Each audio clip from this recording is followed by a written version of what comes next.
Maka menurut saya beberapa kitab yang kita kaji bahwa tauhid itu sangat fundamental, sangat penting ya.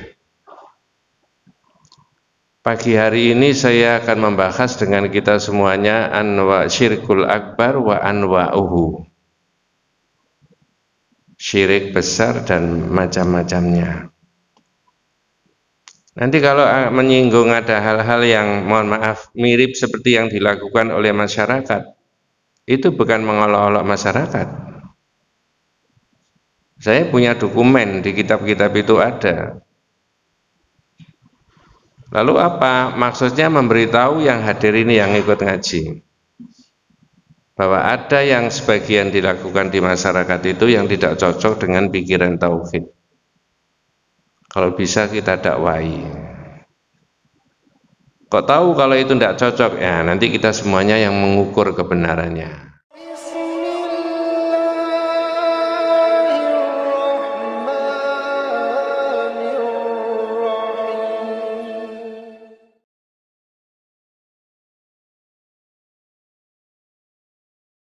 Assalamualaikum warahmatullahi wabarakatuh. Bismillahirrahmanirrahim. Innal hamdalillah nahmaduhu wa nasta'inuhu wa nastaghfiruh wa na'udzu billahi min syururi anfusina wa min sayyiati a'malina. May yahdihillahu fala mudilla lahu wa may yudlil falan tajida lahu waliyyan mursyida.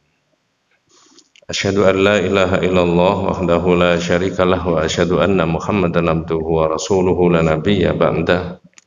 Allahumma sholli ala Muhammad wa ala ali Muhammad kama shallaita ala Ibrahim wa ala ali Ibrahim wa barik ala Muhammad wa ala ali Muhammad kama barakta ala Ibrahim wa ala ali Ibrahim fil alamin innaka Hamidum Majid. Amma ba'du. Ma'asyiral muslimin rahimani wa rahimakumullah, usikum wa nafsi bi taqwallahi faqad faza man ittaqa. Ibu-ibu, bapak-bapak, adik-adik para jamaah rahimakumullah. Kurang lebih sekian menit yang akan datang, 40-45 menit atau berkisar itu. Mudah-mudahan kita semuanya memperoleh ilmu dari Allah, dari Rasulullah melalui lisannya para ulama ya. Ayat yang dibaca oleh imam tadi saya rasa sudah sangat populer di telinga kita. Innallaha la yaghfiru ay yushraka bihi wa yaghfiru ma duna dzalika liman yasha. Sesungguhnya Allah itu tidak mengampuni dosa syirik, tapi mengampuni dosa selain dari syirik kalau Allah itu menghendaki. Betapa dahsyatnya kesyirikan itu sampai ayat seperti itu persis tulisannya, bacaannya diulangi berkali-kali di ayat yang berbeda-beda. Di kitab yang lain ada keterangan innallaha la yardha ayyushraka bihi ma'ahu ahadun fi ibadatihi. Sesungguhnya Allah itu tidak ridho kalau Allah itu disyirikkan itu dengan segala sesuatu hambanya. La malakun muqarrabun wa la nabiyyun mursalun. Tidak ridhonya Allah itu jika Allah juga disyirikkan dengan para nabi dan para malaikat. Artinya para nabi dan para malaikat itu tidak bisa disejajarkan dengan Allah Subhanahu wa taala dalam rububiyah dan dalam uluhiyah. Dalam rububiyah itu maksudnya dalam penciptaan Allah, penciptaan langit bumi dan pengaturan. Maka di dalam diri Nabi Muhammad itu juga tidak ada unsur-unsur rububiyah. Nabi Muhammad itu manusia biasa menerima wahyu, di dalamnya tidak ada unsur-unsur rububiyah. Artinya unsur-unsur rububiyah itu Nabi Muhammad ikut andil dalam penciptaan langit bumi dan ikut mengatur, ikut memberi rezeki dan sebagainya. Bukan. Juga tidak ada unsur-unsur uluhiyah. Unsur-unsur uluhiyah itu adalah unsur-unsur yang Nabi Muhammad itu punya hak untuk bisa disembah dan diibadahi, dimintai. Itu tidak, itu hanya Allah saja. Inilah kajian tauhid itu berkisar itu terus supaya orang itu punya pencerahan, punya iman yang kuat tentang Allah itu. Tanpa diberi penjelasan, orang itu mengerti bahwa kita ini hidup dari Allah, diberi rezeki oleh Allah, dan besok akan kembali kepada Allah menurut iman kita. Kalau yang hadir di masjid ini rata-rata usianya di atas 50 tahun, ibarat orang berjalan itu lebih banyak yang sudah ditempuh dalam perjalanan itu daripada yang akan ditempuh. Andai kata 50-50 saja perbandingannya 50%, kalau kita ini sudah usia 50, berarti kemungkinan yang akan kita tempuh 50 tahun berikutnya, dan itu tidak mungkin. Apalagi kalau kita ini sudah 60, boleh jadi tinggal 5 tahun. Ini saya tidak nakut-nakuti Pak ya, kan betul Pak ya. Terus apa itu ya? Padahal kita akan ditanya nanti dalam iman kita. Kalau tidak iman, tidak usah dibahas kalau tidak iman. Nah, karena kita percaya itu. Maka menurut saya beberapa kitab yang kita kaji bahwa tauhid itu sangat fundamental, sangat penting ya. Pagi hari ini saya akan membahas dengan kita semuanya anwa syirkul akbar wa anwa'uhu. Syirik besar dan macam-macamnya. Nanti kalau menyinggung ada hal-hal yang mohon maaf mirip seperti yang dilakukan oleh masyarakat, itu bukan mengolok-olok masyarakat. Saya punya dokumen di kitab-kitab itu ada. Lalu apa maksudnya memberitahu yang hadir ini yang ikut ngaji bahwa ada yang sebagian dilakukan di masyarakat itu yang tidak cocok dengan pikiran tauhid. Kalau bisa kita dakwai. Kok tahu kalau itu tidak cocok? Ya nanti kita semuanya yang mengukur kebenarannya. Saya ulangi, judulnya adalah Asyirkul Akbar wa Anwa'uhu, syirik besar dan macam-macamnya. Oh, kalau begitu syirik itu variasinya banyak sekali. Jawabannya, ya. Kalau kita hanya di rumah tidak tahu, apalagi tidak berikhtiar sendiri. Kalau lihat rekamannya YouTube baru 4 menit sudah tidur. Asyirkul akbar anta ja'ala lillahi niddan wa huwa khalaqaka. Kata kitab ini. Syirik besar itu Mas, sampai itu menjadikan Allah itu ada tandingannya dengan benda, dengan apa saja. Padahal Allah itu yang menciptakan Anda. Tad'uhu kama tad'uwaha. Posisinya sama, sampean minta kepada yang disyirikkan tadi dan minta kepada Allah itu 50-50 sama. Menjadikan Allah ada tandingannya, apakah itu orang, apakah itu barang, apakah itu benda. Kemudian orang itu minta kepada selain daripada Allah itu sama persis dengan memohon memintanya kepada Allah. Padahal kita setiap hari mengucapkan iyyaka na'budu wa iyyaka nasta'in. Berapa kali sehari semalam?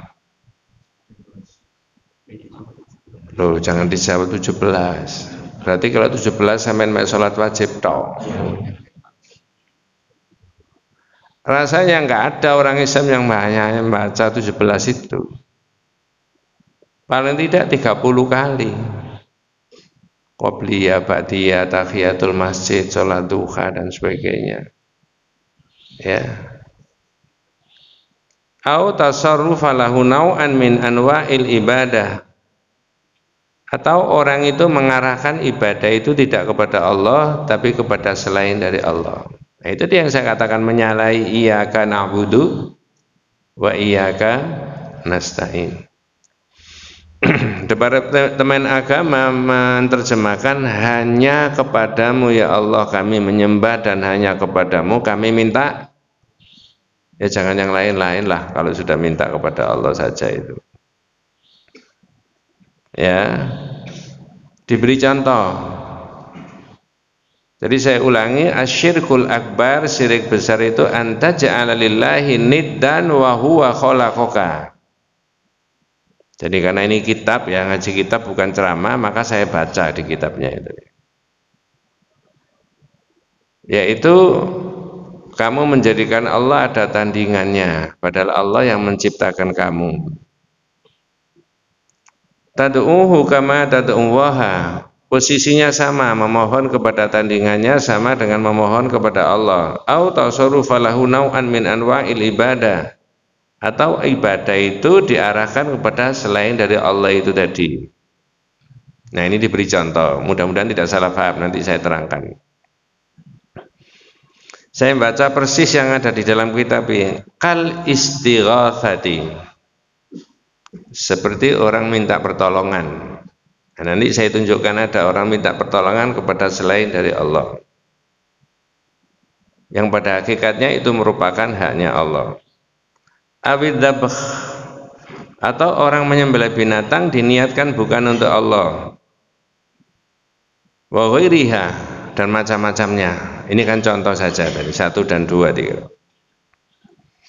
Kemudian kitab ini menampilkan wafis sahih dalam hadis sahih an Ibnu Mas'ud. Ibnu Mas'ud sahabatnya Rasulullah itu pernah tanya sama Nabi. Sa'altu Nabiyya sallallahu alaihi wasallam, aku pernah tanya sama Nabi. Ayyu dzanbi a'dzam? Nabi, dosa apa yang paling besar itu ya?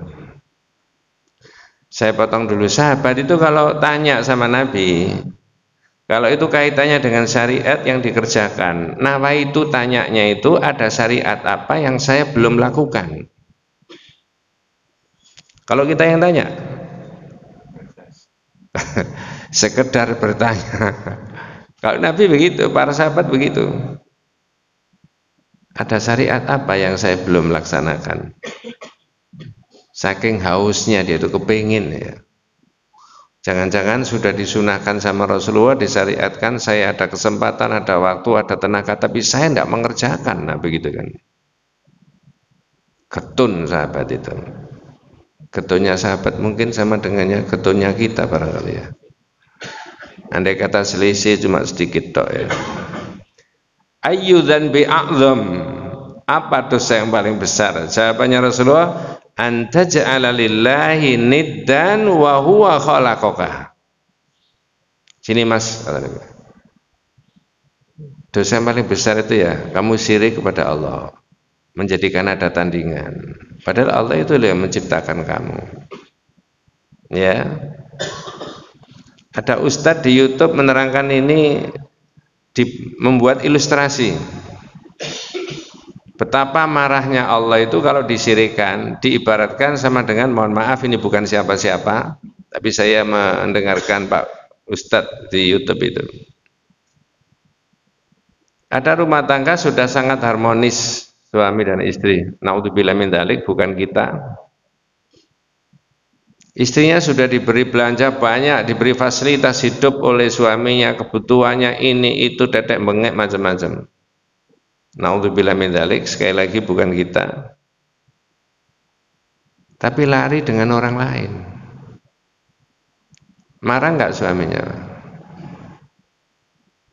Itu hubungan manusia dengan manusia saja. Bayangkan kalau Allah dengan manusia itu. Wong kamu itu aku yang menciptakan.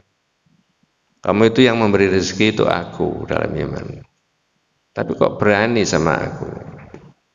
Maka para ulama tidak ada khilaf, tidak ada perbedaan bahwa dosa syirik itu rankingnya dosa yang paling apa? Besar. Saya tanya yang hadir ini, sudah ngaji tauhid sekian tahun.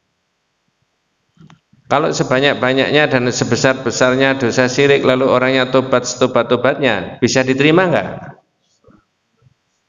Halo? Bisa. Yang dimaksudkan dibaca oleh imam dengan bagus tadi itu adalah ketika dosa syirik itu dibawa sampai apa? Mati.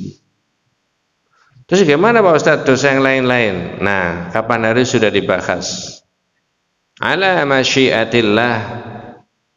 Kalau dosa yang lain-lain atas kehendaknya Allah, maka proses dosa yang lain-lain diberikan maaf ampunan dari Allah itu adalah ketika orang itu sudah wafat, sudah dimandikan, sudah dikafani, sudah dibawa ke masjid, sudah pagi-pagi diumumkan Assalamualaikum warahmatullahi wabarakatuh. Terusnya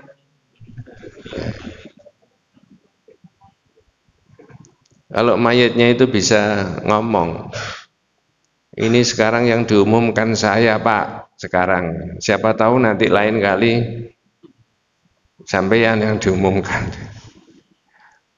Lalu disalatkan banyak orang sak masjid ahli tauhid semuanya, istighfarnya sama Allah, tidak pernah syirik karena sudah ngaji tauhid. Mudah-mudahan kita dibersihkan dari perbuatan syirik, mendoakan yang meninggal. Allahumma ighfir lahu warhamhu wa'afihi wa'fu anhu. Apal semuanya kan. Nanti di makam juga itu, ya Allah ampuni, berikan rahmat, gantilah keluarganya yang lebih baik, dan seterusnya. Bersihkan segala dosanya sebagaimana engkau membersihkan kain putih dengan air yang bersih. Habis semuanya Pak.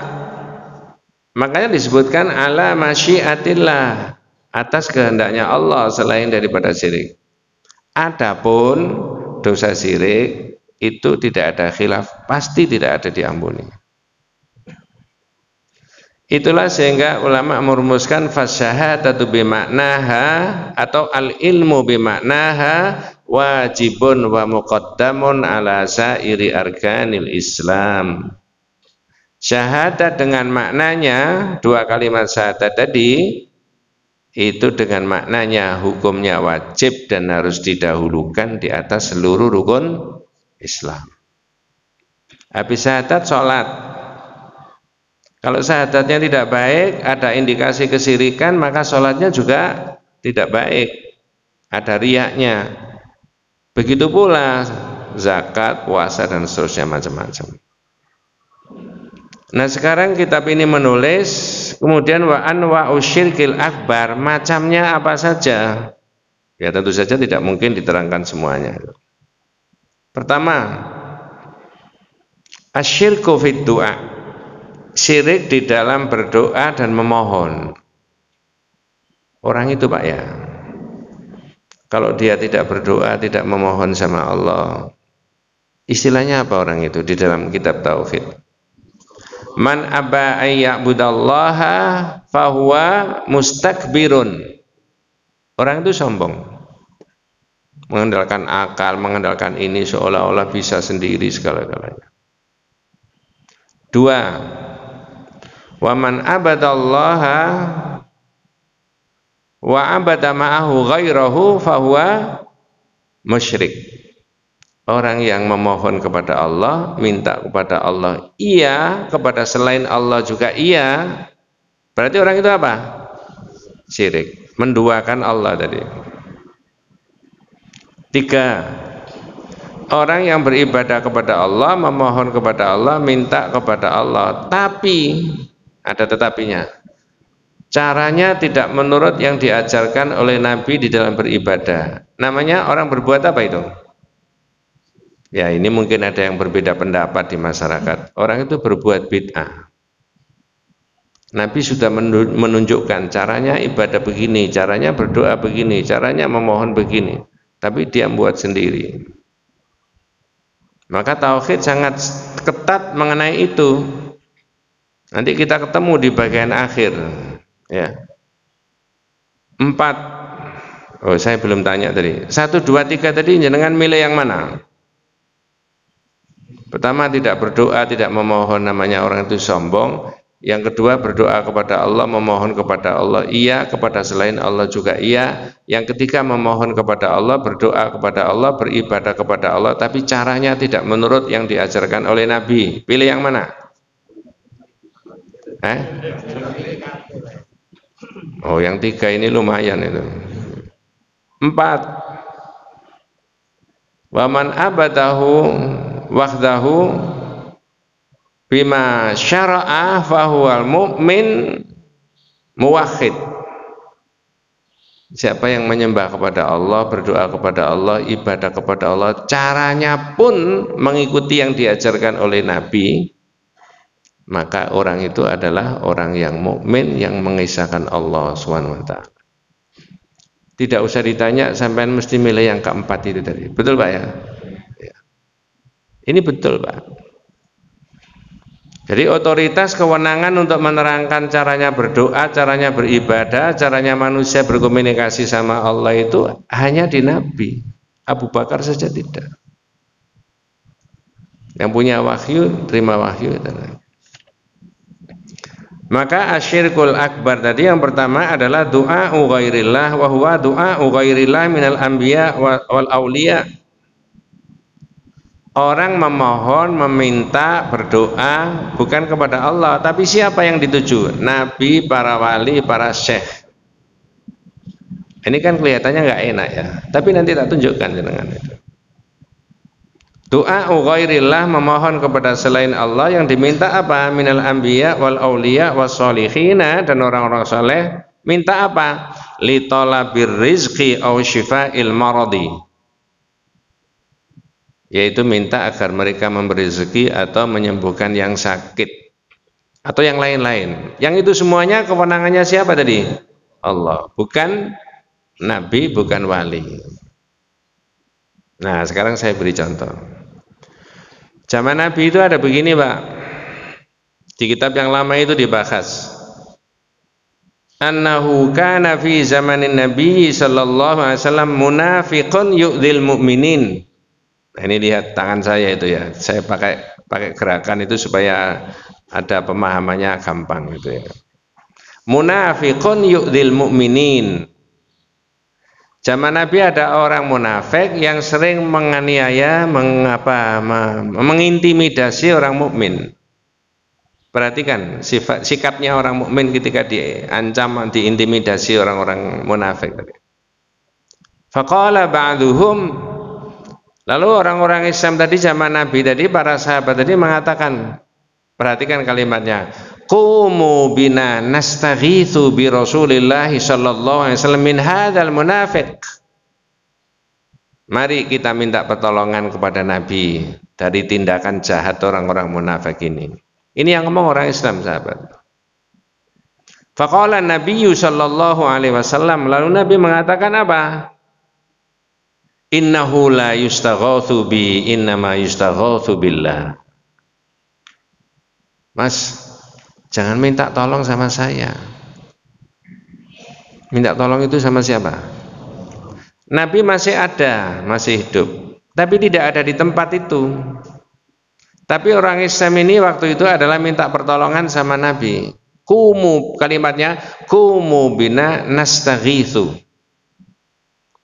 Mohon maaf, mudah-mudahan tidak salah paham. Istighotsah itu loh Pak. Istighotsah itu maknanya minta pertolongan. Qumu bina nastaghitsu bi Rasulillah min hadzal munafiq. Mari kita minta pertolongan kepada Nabi dari tindakan jahat orang-orang munafik. Nabi menolak. Innahu la yustaghatsu bi, innama yustaghatsu billah. Oh, jangan minta ke saya. Mintanya saya sama Allah, minta pertolongannya. Berarti yang dikatakan oleh para sahabat saat itu adalah nabrak ayat Al-Quran surat Al-Baqarah, surat Al-Fatihah tadi kan. Apa tadi Pak ayatnya? Iyyaka na'budu wa iyyaka nasta'in. Oleh karena itu kitab ini memposisikan memohon, meminta kepada selain dari Allah, alamatnya kepada Nabi dan para wali dan para rasul, itu dikategorikan, mohon maaf, syirik, tapi kategorisasinya apa? Besar. Enak mana syirik besar sama syirik kecil? Enak kabeh. Ya. Nah, ini loh yang saya sebutkan. Di masyarakat ada begini Pak.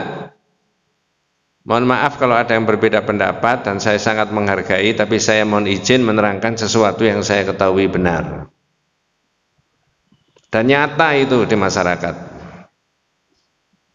Saya sudah entah berapa puluh kali ngomong di masjid ini.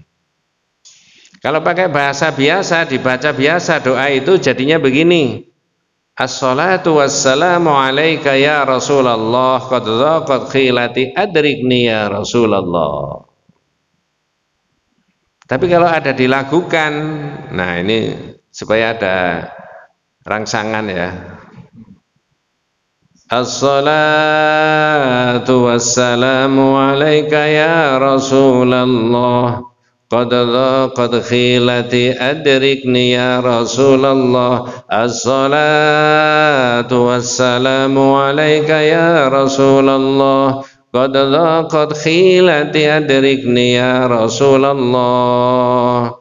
Semoga salawat dan salam dilimpahkan Allah kepada engkau wahai Rasulullah. Sungguh usaha saya ini sudah mentok, sudah maksimal, tolonglah saya wahai Rasulullah. Boleh Pak? Ini bukan mengolok-olok orang lain, enggak. Ini menjelaskan posisi doa seperti itu, hakikatnya mohon kepada Nabi seperti itu, bukan haknya Nabi. Ketika masih hidup saja Rasulullah menolak, innahu la yustaghatsu bi, jangan beristighatsah minta pertolongan kepada saya. Dan saya punya bukunya, buku-buku kecil yang dibagi di kampung-kampung itu ada isinya begitu, berdoa itu salah satunya. Maka Syekh Jamil Zainu perlu menulis salah satu daripada asyirkul akbar, doa ghairillah minal anbiya wal auliya was sholihin, yaitu memohon kepada para nabi, para wali, orang-orang soleh, yang itu bukan haknya untuk dimintai pertolongan. Jangan nanti kalau sempat membaca Al-Quran bisa dibaca surat Yunus ayat 106. Surat apa Pak? Yunus. Ada yang mengerti tentang kisahnya Nabi Yunus yang paling spektakuler apa?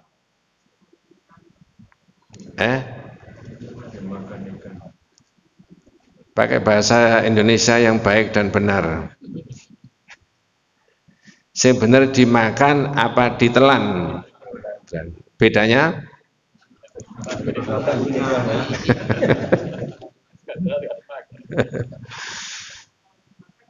Ya, surat Yunus ayat 106.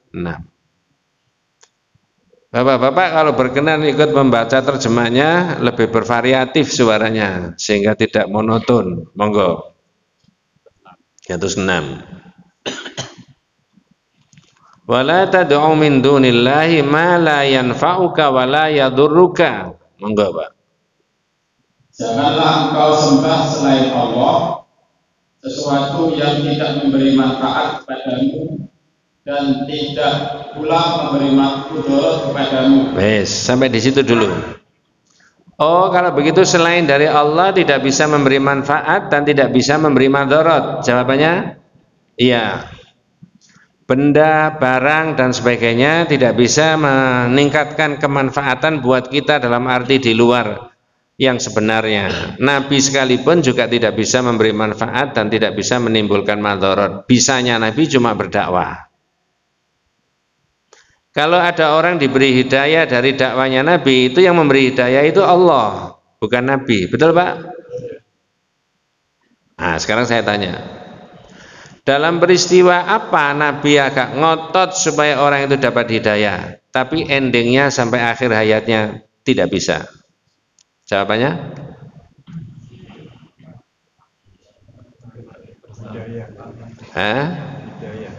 Ya, dalam peristiwa apa sebenarnya Nabi sudah ngotot supaya orang ini dapat hidayah, tapi toh sampai ending akhir hayatnya Allah tidak memberi hidayah. Peristiwa kematian pamannya, namanya Abu Thalib.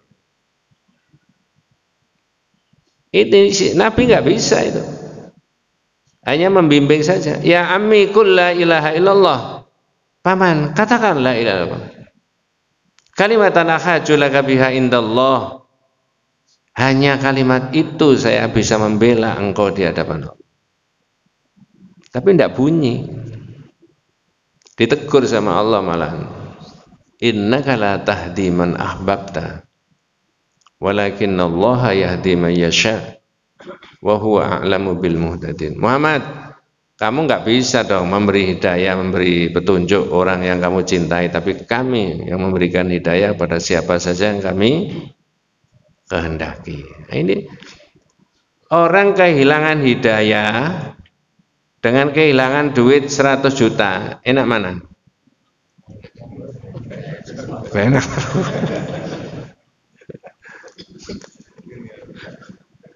Ada anak muda cerita sama saya, betul Pak, kemarin tuh bulan Januari apa Maret itu. Waduh Pak, saya ketipu ikut bisnis ini macam-macam. Berapa? Oh, banyak Pak. Ada puluhan? Oh, bukan hanya puluhan, ratusan. Saya bilang qaddarallah wa ma syaa fa'al. Ini yang sudah dikehendaki dan Allah, dan ini yang dikehendaki Allah itu. Takdirnya Allah dan ini dikehendaki. Loh kok enak begitu Pak? Coba kamu lapor polisi.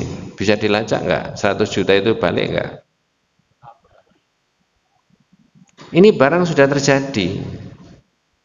Kamu tidak bisa lagi bilang, kalau kemarin saya tidak ikut komitmen, kalau kemarin saya tidak ikut ini deal ini, tidak usah, sudah lewat kok. Dan ini 100 sudah habis kok, sudah hilang kok. Yang sangat bahaya itu kalau kamu kehilangan hidayah Allah. Betul Pak ya? Iya. Tapi kadang-kadang kita itu nggak menyentuh kayak begitu itu. Padahal iya, luar biasa itu hidayah. Jangan dikumpulkan di masjid sekian banyaknya itu sudah merupakan suatu kenikmatan itu. Ya, saya sering cerita itu karena subuh yang salah satunya masjid yang saya kunjungi itu ini ya. Menurut saya termasuk makmur. Mudah-mudahan semuanya kita semuanya ahli surganya Allah SWT. Maka surat Yunus tadi dengan tegas mengatakan wala tad'u min dunillahi ma la yanfa'uka wa la yadurruka. Jangan mohon minta kepada selain dari Allah yang tidak bisa memberi manfaat, tidak bisa memberi madarat. Kalau sampai ngotot masih saja fa in fa'alta monggo. Fa innaka idzam minadh dhalimin. Sebab jika engkau lakukan yang demikian itu, ngotot, sesungguhnya engkau termasuk orang-orang yang zalim. Saya tanya Pak, zalim itu maksudnya apa itu? Saya ulangi pakai bahasa yang sederhana. Jangan memohon meminta kepada selain dari Allah, karena selain daripada Allah itu tidak bisa memberi manfaat, tidak bisa memberi madarat. Kalau kamu masih melakukan itu, kamu termasuk orang yang zalim. Zalim apa maksudnya? Ya bahasa kita menganiaya jelas. Itu maknanya syirik Pak. Zalim itu ada 3. Satu, orang mendolimi diri sendiri, na'udzubillah min dzalik. Punya duit, punya waktu, punya jabatan, punya apa saja, tidak dipakai untuk yang baik dan benar. Tidak dipakai untuk mencari surga. Berarti yang didolimi siapa itu? Diri sendiri. Kapan hari itu sudah saya sebutkan, ada pidatonya polisi Jenderal Bintang 4 diangkat menjadi kepala kepolisian. Sudah Pak ya? Sudah, nggak usah dibaleni. Zaman baleni sendiri aja. Ya. Itu maknanya dia itu dengan jabatan itu dia mencari surga. Kalau dengan jabatan sebagai kepala kepolisian ini saya tidak bisa adil, saya tidak bisa jujur dengan jabatan itu, maka saya akan diseret ke neraka terlebih dahulu daripada penjahat-penjahat. Betul Pak ya? Coba itu ya. Tapi kalau dengan jabatan itu saya bisa adil, bisa jujur dalam menegakkan hukum dan keadilan, tidak tumpul ke atas, tidak tajam ke bawah, maka dengan jabatan itu saya berhak masuk surga terlebih dahulu daripada Pak Ustadz, Pak Kiai. Jenderal Bintang 4 ya Pak. Saya nggak menyebut nama dan tidak menyebut negara loh ya, jangan dilaporkan. Itu Pak, mendolimi diri sendiri orang itu Pak. Wong sampean itu punya ilmu, punya harta, punya jabatan, kok tidak dipakai untuk yang baik gitu loh. Masya Allah. Coba orang lupa sampai di situ Pak. Bayangkan ketika dia dalam posisi puncak kemudian mati, gimana itu? Puncak kemaksiatan dan kejahatannya. Yang kedua, mendolimi orang lain. Haknya orang lain nggak diberikan, bahkan dirampas. Yang paling spektakuler haknya orang lain adalah hak untuk hidup. Siapa sih Pak yang memberi hak hidup manusia itu Pak? Nggak bisa, manusia dirampas tanpa ada salah, tanpa ada dosa. Yang ketiga, mendolimi Allah. Nah, ya tadi mendolimi Allah itu apa? Syirik. Haknya Allah tidak diberikan. Hak apa itu? Hak untuk diibadahi satu-satunya. Jadi saya ulangi. Nah ini. Jadi yang pertama tadi, asyirkul akbar, syirik besar itu adalah doa ghairillah, orang memohon, meminta ini itu semuanya kepada selain dari Allah. Wabil khusus yang ditulis di sini minal anbiya wassolihin wal aulia, yaitu para nabi, orang-orang soleh dan para wali. Ya, mumpung saya ingat supaya jenengan dan saya tidak salah paham ketika keluar dari masjid. Saya tanya dulu, apakah pikiran kayak begini yang disebut tadi ada wali, ada para syekh, para nabi dan sebagainya, orang-orang soleh, apakah dengan pikiran begini yang menurut tauhid tidak boleh diminta, tidak boleh dimintai pertolongan itu tadi, apakah pikiran ini berarti tidak boleh orang menziarahi kubur? Boleh apa tidak? Boleh.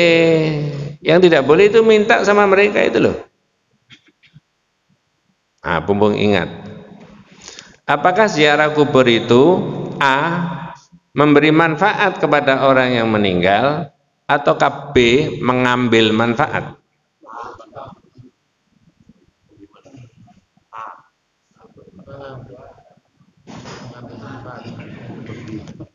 Terserah sampean, wong saya cuma menerangkan toh. Kalau memberi manfaat, kehadiran orang yang ziarah kubur itu membawa kebaikan bagi orang yang ada di situ. Walaupun dohirnya itu hanya tulang belulang.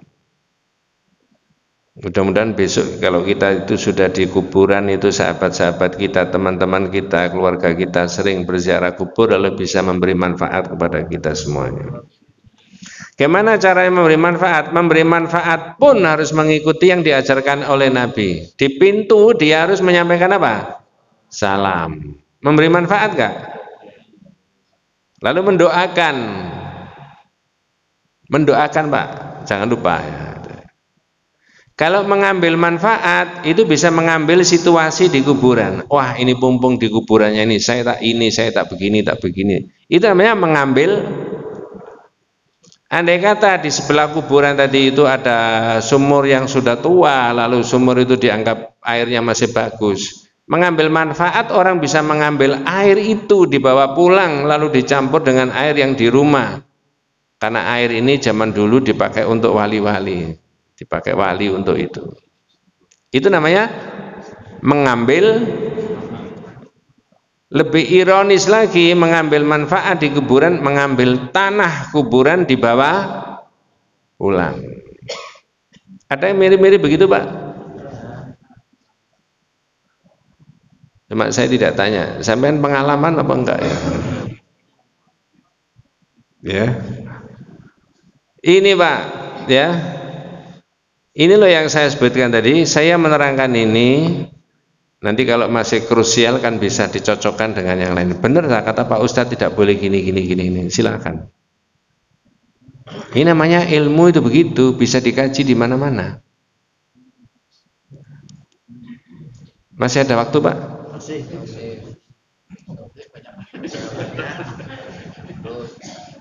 Masih itu memang jenengan kepengen dapat ilmu berikutnya tah? Atau jadi orang Jawa ulu-ulu gitu loh. Ya. Ini waktunya mestinya kan besok. Saya ke Bojonegoro besok itu. Ya nerangkan tauhid yang sama. Kalau misalkan libur ya lebih baik, tapi minta diajukan. Wes itu teknis saja. Berikutnya Pak, yang kedua. Yang kedua dari mana? Yang kedua dari syirik tadi. Yang pertama syirik asyirik tadi adalah doa ghairillah. Yang kedua apa? Asyirku fi sifatillah.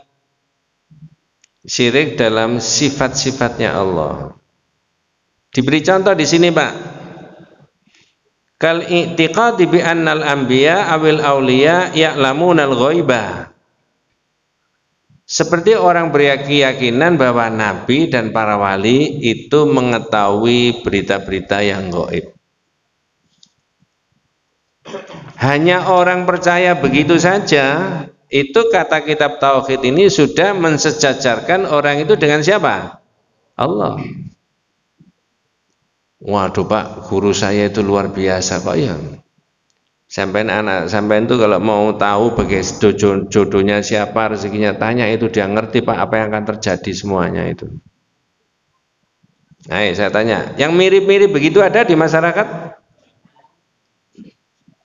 Orang Islam aja panjenengan dan saya kalau ada krusial bingung terhadap satu di antara dua pilihan itu, pilihan bisa bisnis, pilihan bisa mutasi, pilihan bisa mau beli rumah, pilihan bisa mencari jodoh ya. Kalau itu jenengan sudah nggak berlaku lagi. Pilihan bisa mencari mantu, kan begitu Pak ya? Yang dilakukan apa? Sholat, minta petunjuk sama Allah. Dan di antara doa sholat istikharah itu apa? Hanya engkau yang tahu yang gaib, aku tidak tahu yang gaib. Allahumma inni astakhiruka bi ilmika wa astaqdiruka bi qudratika wa as'aluka min fadlikal azim. Fa innaka taqdiru wa la aqdiru wa ta'lamu wa anta 'allamul ghuyub. Hanya engkau yang tahu yang gaib ya Allah. Itu panjang doanya. Tapi orang yang salah paham. Ketika dia bingung mencari sesuatu yang akan datang tadi berkaitan dengan masa depan ini itu dan sebagainya.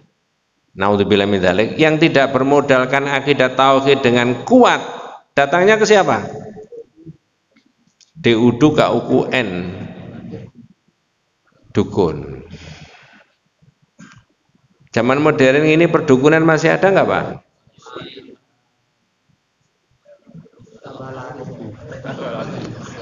Di tempat yang lain saya ditanya, Ustadz di tempat saya itu masih banyak ya Pak.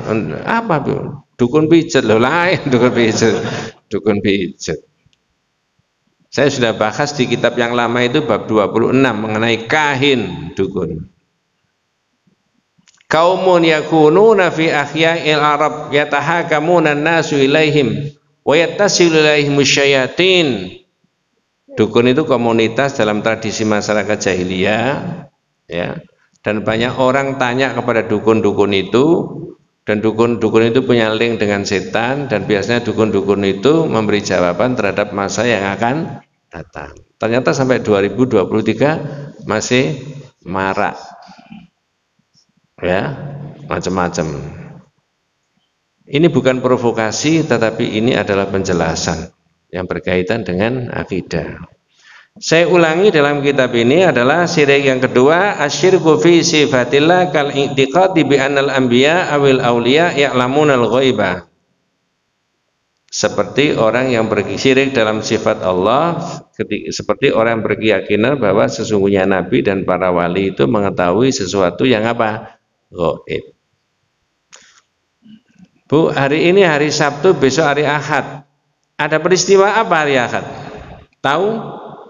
Tidak tahu. Termasuk kategori gaib enggak? Gaib. Surat Luqman menjelaskan wa ma tadri nafsum madza taksibu ghadan. Dan manusia tidak tahu apa yang akan dikerjakan besok. Wa ma tadri nafsum bi ayyi ardin tamut. Dan manusia tidak tahu di bumi mana dia akan mati. Matinya sudah pasti Pak, lah di mana enggak tahu. Sampai milih di mana? Bisa milih nggak Pak? Oh nggak bisa, nggak bisa. Mudah-mudahan kita semuanya husnul khotimah. Sopo masjid pas meninggal di masjid, zahirnya baik. Pas taklim begini, ngaji begini, diwafatkan sama Allah, zahirnya baik. Pas pulang dari ngaji begini jamaahnya, ya bukan kita ya, terus meninggal, ada nggak Pak? Ada. Tapi kalau ustadznya kan jarang ya.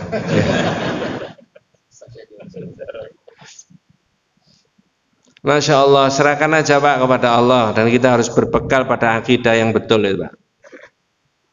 Dan itu bekal untuk kita semuanya dan keluarga kita semuanya. Jangan ada kesirikan yang kita bawa sampai mati.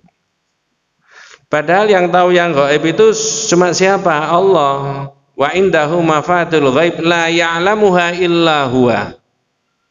Dan di sisi Allah itu adalah kunci-kunci barang gaib, tidak ada yang tahu kecuali hanya Allah saja. Ini nasibnya panjenengan, sisa hidup ini sudah ditulis nggak sama Allah? Sudah. Sampai tahu tulisannya Pak? Tidak tahu. Karena tidak tahu, maka ada 3 hal yang perlu disinergikan oleh umat Islam supaya mencapai yang maksimal. Ini rada menyimpang dari tadi. Satu adalah ikhris ala ma yanfa'uka, kata Nabi, yang bermanfaat kamu upayakan. Kalau bagi panjenengan, bagi saya hidup panjang lalu diberi umur yang barokah itu bermanfaat, upayakan itu.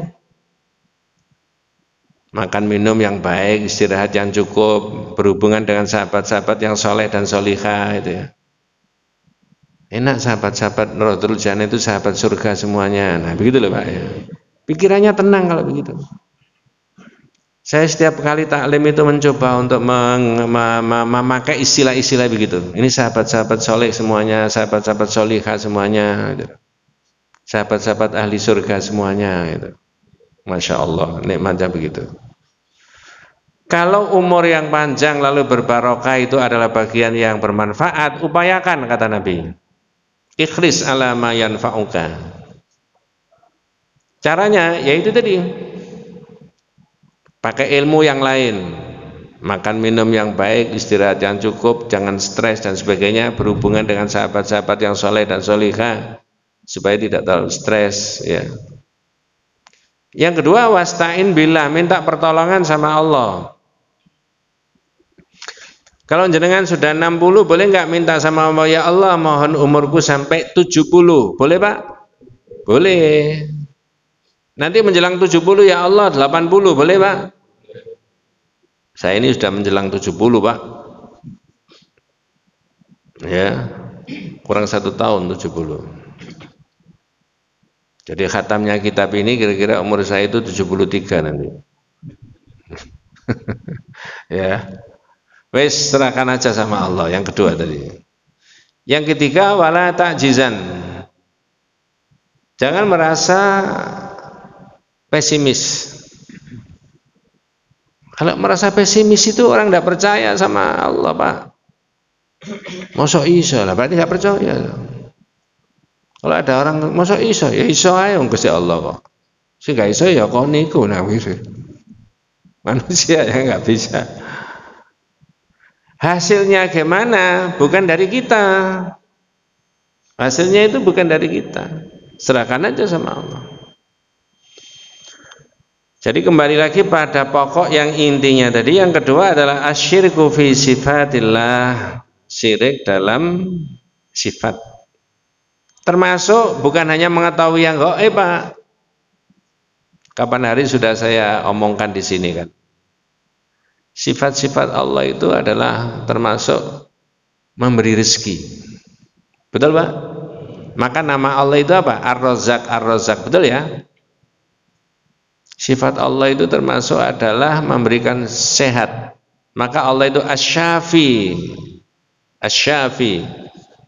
Doanya orang yang sakit itu Rabbin nas adibil ba'sa ishfi anta syafi. Engkau yang memberikan. Termasuk sifatnya Allah itu jangan disirikan dengan manusia itu tadi adalah itu apa namanya? Allah itu yang mengampuni segala dosa. Jadi Ar-Razzaq memberikan rezeki, Jangan punya pikiran ketika anak kita, cucu kita, menantu kita sukses secara duniawi, jangan bilang arek itu pinter nyambet gawe. Jangan. Allah memudahkan. Beda nggak Pak? Halo? Arek itu pinter Pak nyambet gawe. Itu jawaban tauhid apa enggak? Kalau jawaban tauhid, oh alhamdulillah dimudahkan Allah cari apa? Rezeki. Ada orang sakit hanya beberapa hari saja dirawat di rumah sakit sembuh. Kok cepat sembuh Pak? Alhamdulillah Allah memudahkan saya sembuh. Jawaban tauhid apa bukan kalau begitu? Kalau yang tidak, sampai nggak cepat sembuh. Oh dokternya Pak luar biasa, wes makanya.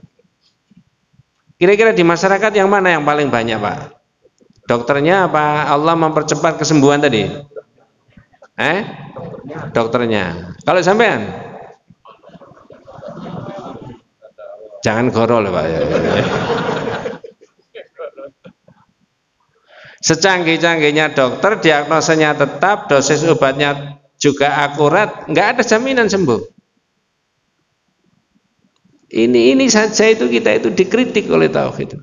Tidak begitu Allah. Begitu ya. Termasuk yang mengampuni segala dosa. Mohon maaf saya selipkan lagi bumbung itu ya. Tadi yang pertama yang saya ini mau tak akhiri. Yang tadi minta pertolongan sama Nabi ya, doa ghairillah, ini meyakini Nabi bisa menghapus dosa. Tidak boleh dalam iman kita.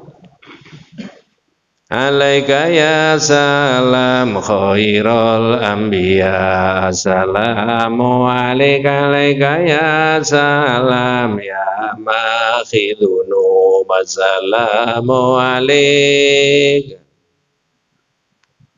Supaya sekali tempo di masjid ini ada yang menyanyi kayak begitu ya. Kan ustadz-ustadz yang lain tidak begitu kan. Yang kedua tadi Pak, alaika ya salam ya makhidunub. Semoga salawat dan salam dilimpahkan kepada engkau wahai orang yang menghapus dosa. Yang menghapus dosa siapa Pak? Kalau dalam lafal nasyid itu tadi, siapa itu? Nabi. Inilah harus dijelaskan kepada umat dan masyarakat supaya umat dan masyarakat itu tidak salah di dalam memahami akidah yang betul.